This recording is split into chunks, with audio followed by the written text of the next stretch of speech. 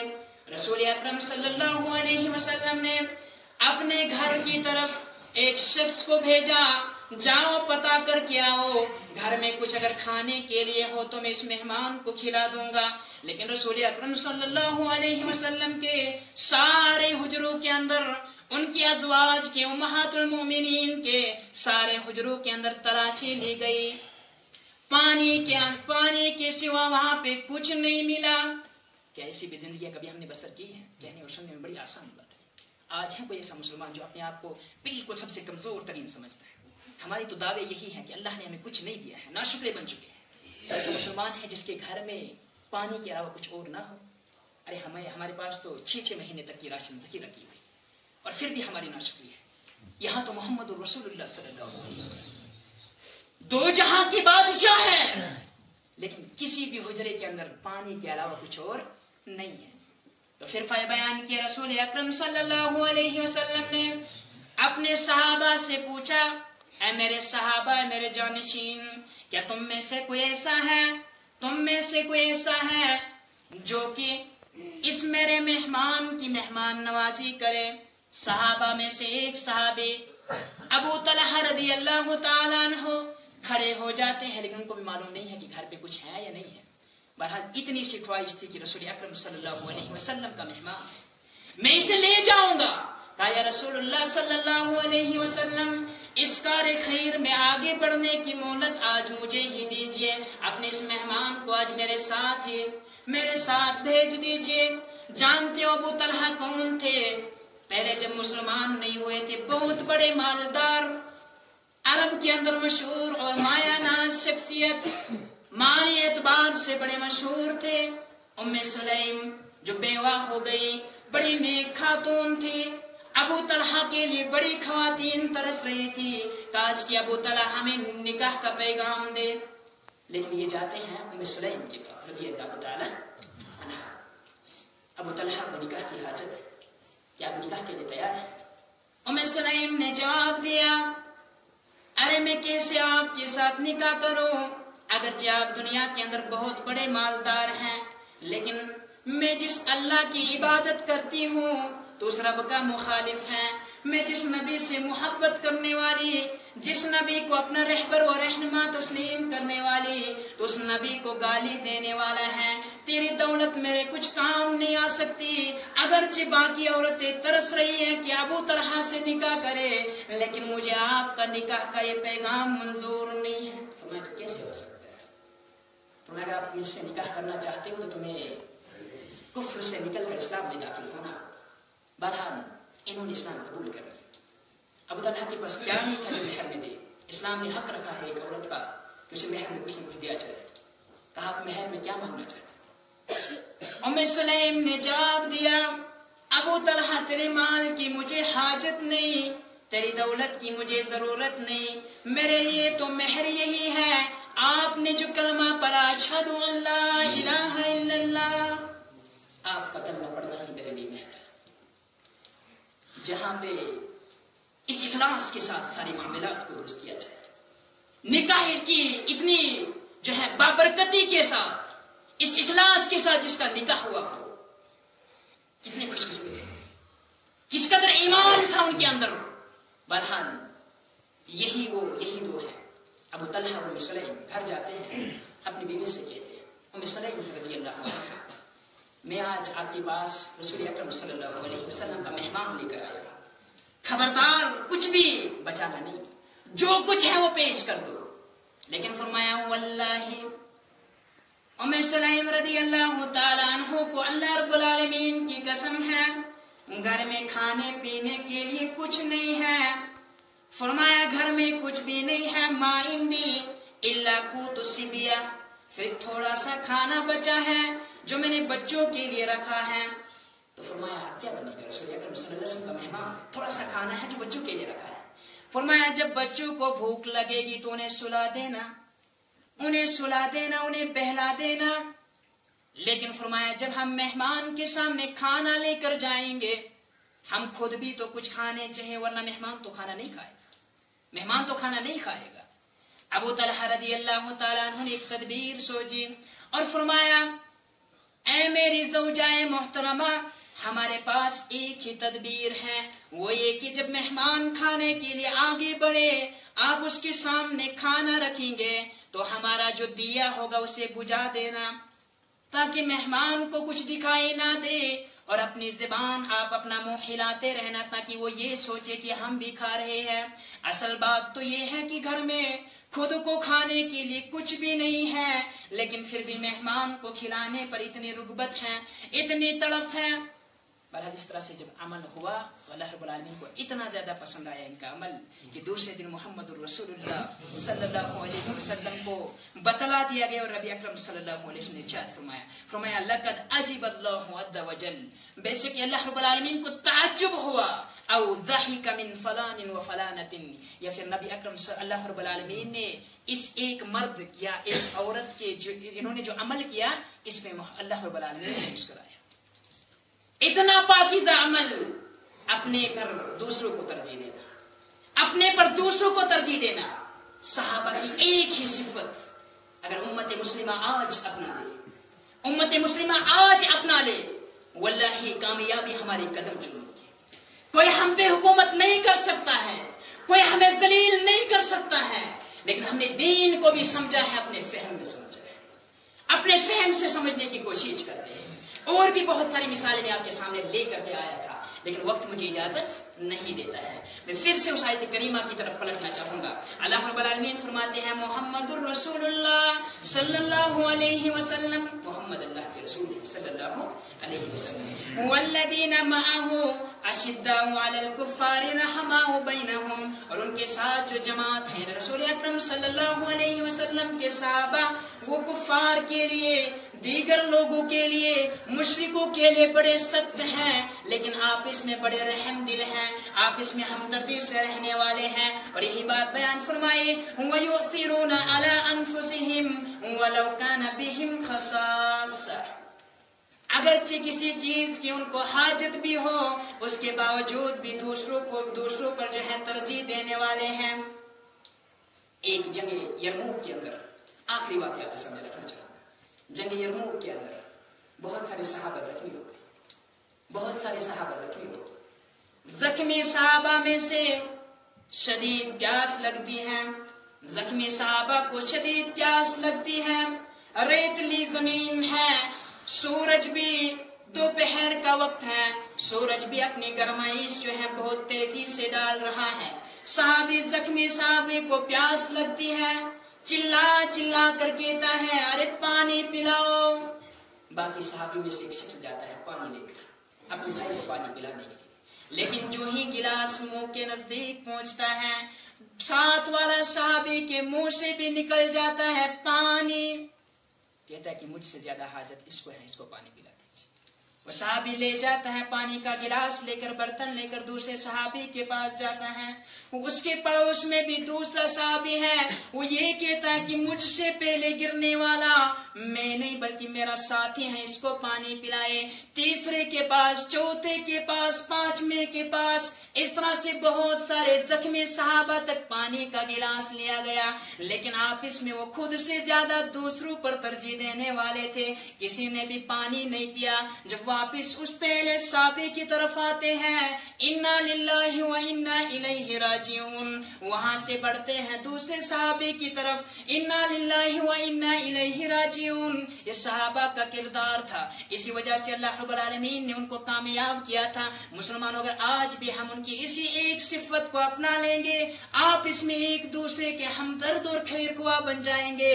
اگرچہ آپ اس میں ہم اختلاف رائے بھی ہو، کسی معاملے کے اندر اختلاف بھی ہو، اس اختلاف کو گھر تک محدود رکھو، لیکن اسلام نے ہمیں جو اخوت عطا کی ہے وہ اسلام کی وجہ سے ہمیں ملی ہے، وہ ایمان کا رشتہ ہے ہمارے درمیان، مومن مومن کا بھائی ہے، مسلمان مسلمان کا بھائی ہے، اس بھائی چارے کو ہمیں ہمیشہ کے لیے قائم رکھنا ہوگا۔ اللہ رب العالمین سے دعا ہے الہ الا ہمارے گناہوں کو معاف فرما، اب آپ اس میں محبت اور محبت سے رہنے کی توفیق عطا فرما، اب ہمارے دلوں کو پاک و صاف کر دے۔ اب جتنے بھی لوگوں کی آج تک موت ہوئی ہے، اب حال ہی میں جو اس گاؤں سے ایک معزز شخص جو تیرے دربار کی طرف روانہ ہوئے، اب تجھ سے مانگتے الہ العالمین اس کے گناہوں کو معاف فرما، اب اس کی خطاؤں کو معاف فرما۔ اب کل ہم بھی اس دنیا کو چھوڑ کے جائیں گے، ہم اپنے لیے بھی مانگتے ہمارے گناہوں کو بھی معاف فرما، ہماری خطاؤں کو بھی معاف فرما، بلواحقین کو صبر جمیل عطا فرما، اب صبر کرنے کی توفیق عطا فرما، اب سب کی خطاؤں کو معاف فرما، ماں باپ کی خدمت کرنے کی توفیق عطا فرما۔ اللہ نے بزرگوں کے ساتھ نرم دلی کے ساتھ پیش آنے کی توفیق عطا فرما، اللہ نماز پڑھنے کی توفیق عطا فرما، اسلام پر کاربند رکھ، ایمان کی حالت میں ہمیں زندہ رکھ، الہ العالمین اسلام سمجھنے کی توفیق عطا فرما، اب فہم سلف پر اسلام سمجھنے کی توفیق عطا فرما، بس صحیح معنوں میں مسلمان بنا دے۔ اب جو بیمار ہیں ہسپتالوں کے اندر، گھروں کے اندر، الہ العالمین بیماروں کو شفا کاملہ اور شفا عاجلہ عطا فرما، اب جو پریشان حال ہے ان کی پریشانیوں کو دور فرما، اب جو بھی پریشانی جس کی ہر بس سب کی